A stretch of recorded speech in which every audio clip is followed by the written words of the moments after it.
नमस्कार दोस्तों, हम लोग डिस्कस कर रहे हैं सफलता सीरीज।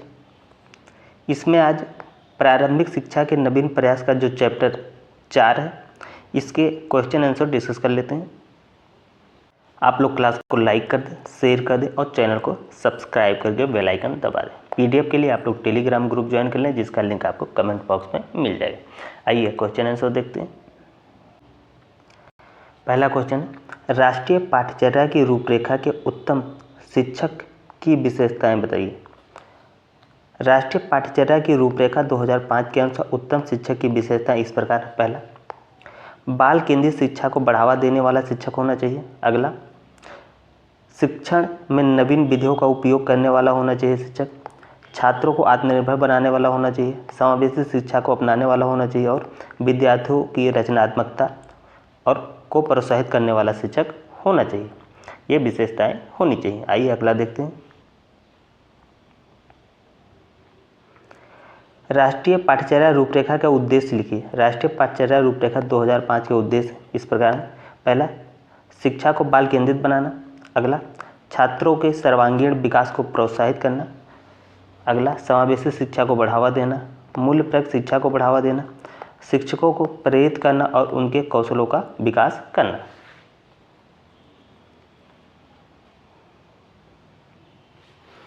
पाठ्यचर्या का ढांचा किस प्रकार से सहायता करता है। पाठ्यचर्या का ढांचा शिक्षा व्यवस्था को सुव्यवस्थित करता है। इसको सुव्यवस्थित करने में सहायता करता है। यह छात्रों के सर्वांगीण विकास, ज्ञान, कौशल और नैतिक मूल्यों को विकसित करने के लिए एक स्पष्ट दिशा निर्देश प्रदान करता है।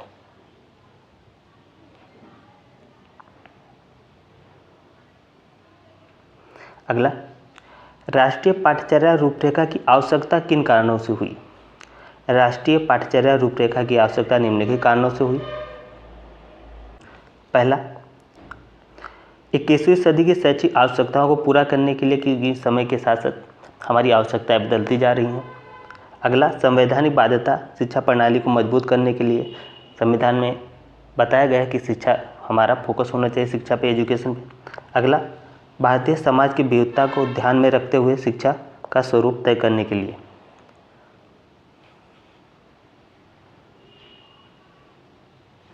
राष्ट्रीय संचालन समिति के अध्यक्ष कौन थे। राष्ट्रीय संचालन समिति के अध्यक्ष प्रोफेसर यशपाल साहब थे।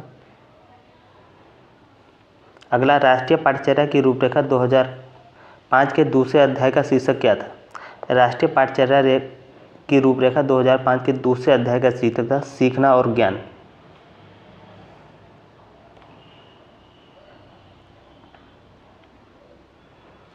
राष्ट्रीय पाठ्यचर्या की रूपरेखा 2005 संबंधी समस्याओं के समाधान से आप क्या समझते हैं। राष्ट्रीय पाठ्यचर्या रूपरेखा 2005 में शिक्षा प्रणाली से जुड़ी समस्याओं का समाधान इस प्रकार किया गया है। पहला, बाल केंद्रित शिक्षा पर बल दिया गया है। शिक्षकों के प्रशिक्षण को बेहतर बनाया गया है। परीक्षा प्रणाली को सुधारने की दिशा में कदम उठाए गए हैं।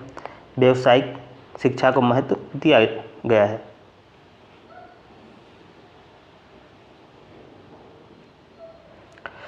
राष्ट्रीय पाठ्यचर्या के किन मुख्य बिंदुओं पर विशेष ध्यान केंद्रित किया गया है, स्पष्ट कीजिए।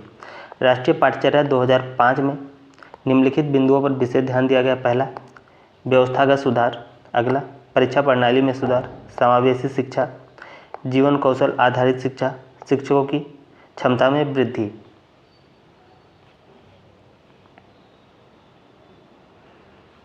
राष्ट्रीय पाठ्यचर्या 2005 के सिद्धांत बताइए।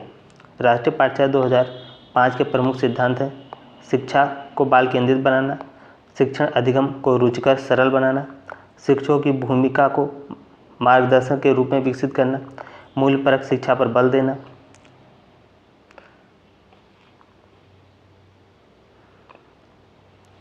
पाठ्यचर्या की रूपरेखा संबंधी समस्याओं का समाधान बताइए। पाठ्यचर्या की रूपरेखा से जुड़ी समस्याओं के समाधान इस प्रकार किए गए हैं। पहला, शिक्षकों के प्रशिक्षण को प्रभावी बनाया गया है, उनका प्रशिक्षण को प्रभावी बनाया गया है। अगला, भाषा आधारित जो शिक्षा को बढ़ावा दिया गया है। मूल्यप्रद शिक्षा को पाठ्यक्रम में शामिल किया गया है।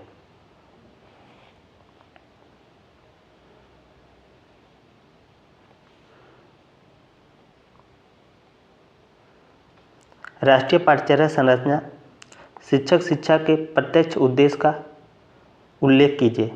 राष्ट्रीय पाठ्यचर्या संरचना शिक्षक शिक्षा के प्रत्यक्ष उद्देश्य निम्नलिखित है।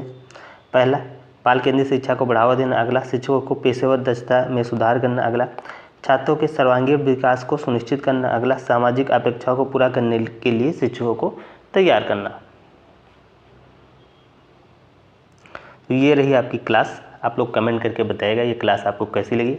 इसे लाइक करें, शेयर करें, चैनल को सब्सक्राइब करके बेल आइकन दबा दें। पीडीएफ के लिए आप लोग टेलीग्राम ग्रुप ज्वाइन कर लें, जिसका लिंक आपको कमेंट बॉक्स में मिल जाएगा। तो इस क्लास में इतना ही। जय हिंद, जय भारत।